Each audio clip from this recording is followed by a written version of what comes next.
আসসালামু আলাইকুম রহমতুল্লাহি ওয়া বারাকাতুহু হামিদান ওয়া মুসাল্লিয়ান ওয়া মুসাল্লিমা আম্মা বা'দ আউযু বিল্লাহি মিনাশ শাইতানির রাজীম বিসমিল্লাহির রহমানির রহিম ওয়াস-সাবিকুনাল আউওয়ালুনা মিনাল মুহাজিরিন ওয়াল আনসার ওয়াল্লাযীনা ইত্তাবাউহুম বিইহসানিন রাদিয়াল্লাহু আনহুম ইলা আখিরিল আয়াতিল কারীমা।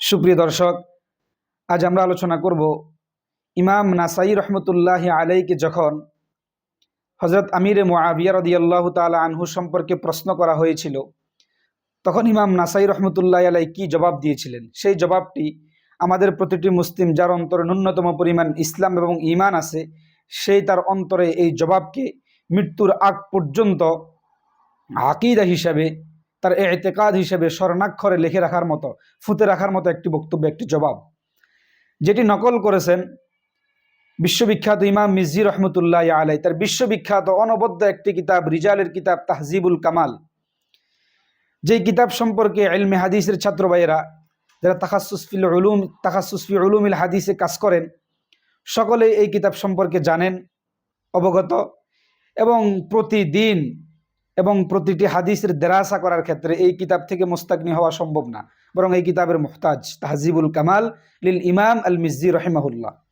সেই কিতাবের 1 নম্বর খণ্ড 339 নম্বর পৃষ্ঠায় ইমাম নাসাই রহমতুল্লাহি আলাইহির তারজামা বা জীবনে নিয়ে আসা হয়েছে। ইমাম মিজি রহিমাহুল্লাহ তার জীবনে উল্লেখ করেছেন। তো ইমাম নাসাই রহমতুল্লাহি আলাইহির জীবনে উল্লেখ করতে গিয়ে একটি সাইড আলোচনা করেছেন। ইমাম নাসাই রহমতুল্লাহি আলাইহিকে একবার ইমাম আমির মুআবিয়া রাদিয়াল্লাহু তাআলা আনহু সম্পর্কে প্রশ্ন করা হয়েছিল, নেগেটিভ সাইড নিয়ে প্রশ্ন করা হয়েছিল। তখন ইমাম নাসাই রহমতুল্লাহি আলাইহি কি জবাব দিয়েছিলেন, সেই জবাবটি আজকে আমাদের আলোচ্য বিষয়। তিনি বলেছেন, ইন্নামাল ইসলামু কাদারিন লাহা বাবুন ফাবাবুল ইসলামি আস-সাহাবা ফামান আদা আস-সাহাবাতা ফাকাদ আরাদাল ইসলামা। তিনি বলেন, পুরো ইসলাম ধর্ম হলো একটি ঘরের মতো, একটি প্রাসাদের মতো। প্রাসাদ, একটি ঘর, ইসলাম হলো একটি ঘর, আর প্রত্যেকটি ঘরের জন্য একটি দরজা থাকতে হয়, এটা যৌক্তিক। তো ইসলাম নামক ঘরের দরজা কি? ফাবাবুল ইসলামি আস-সাহাবা, ইসলাম নামক ঘরের দরজা হলো সাহাবা একরাম রিদওয়ানুল্লাহি আনহুম আজমাইন।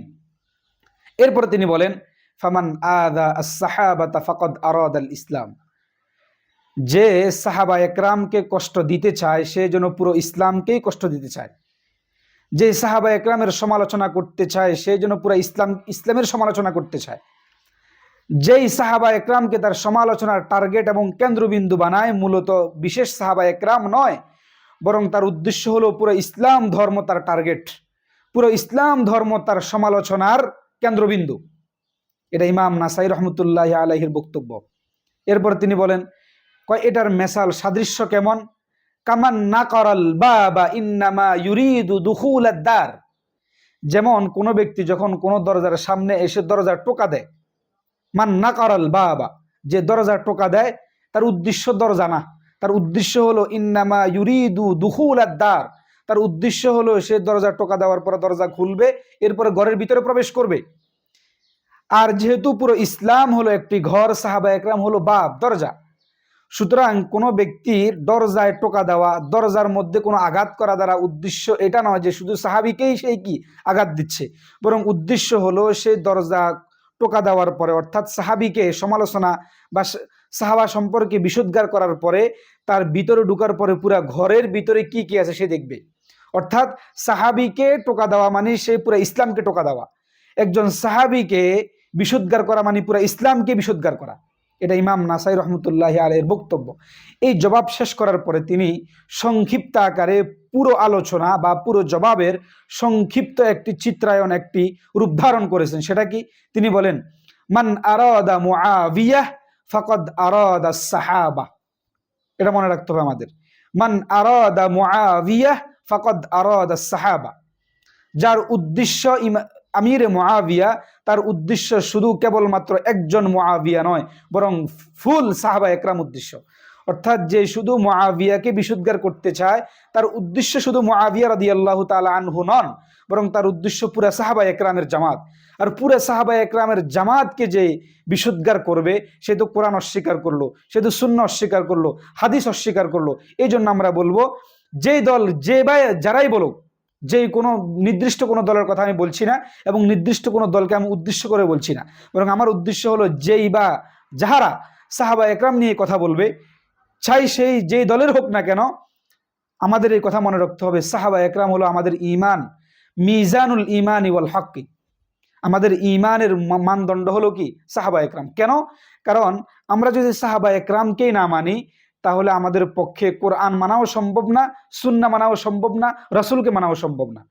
আর যখন আমরা সাহাবা একরামকে পরিপূর্ণ রূপে মিজানুল ঈমানি ওয়াল হক্কি মানবো, তখনই আমাদের পক্ষে সম্ভব রাসূলকে মানা, আমাদের পক্ষে সম্ভব হাদিসকে মানা, আমাদের পক্ষে সম্ভব সুন্নাহকে মানা, হাত্তাকে আমাদের পক্ষে সম্ভব কোরআনকে মানা। না হয় আমাদের পক্ষে মানাই সম্ভব না। কারণ আল্লাহ পাক বলতেছেন রাদিয়াল্লাহু আনহুম, যে সাহাবা একরামের উপর আল্লাহ পাক সন্তুষ্ট। যেখানে সাহাবা একরাম সন্তুষ্ট, সেখানে আপনার এত গুসা কেন? সেখানে আপনার এত সমালোচনা কেন? সেখানে আপনার এত রাগ ক্রোধ কেন সাহাবাদের ব্যাপারে? যেখানে আল্লাহ পাক বলতেছেন সাহাবা একরামের উপর আমি খুশি, রাদিয়াল্লাহু আনহুম ওয়া রাদু আনহু যালিকা লিমান খাশিয়া রাব্বা, সেখানে আপনি কেন রাজি না? সেখানে আপনি কেন গোসা? এটাই উদ্দেশ্য, আপনি কোরআনকে অস্বীকার করতেছেন। নাউযুবিল্লাহি মিন যালিক। আল্লাহ পাক রব্বুল আলামিন আমাদেরকে হেফাজত করুন। ইমাম নাসাই রহমতুল্লাহি আলাইহির বক্তব্য, প্রতিটি মুসলিম, প্রতিটি মুমিন তার অন্তরে আকীদাতান, ইতিকাদান, ঈমানান, সুলুকান, সেই যেন মৃত্যুর আগ পর্যন্ত গেঁথে রাখে, ফুঁতে রাখে। এটা হলো একজন ইমানদারের ইমানের দাবি, একজন মুসলমানের ইসলামের দাবি। আল্লাহ পাক রব্বুল আলামিন আমাদেরকে এটা অন্তরে গেঁথে রাখার তৌফিক দান করুন। আসসালামু আলাইকুম ওয়া রাহমাতুল্লাহি ওয়া বারাকাতুহু।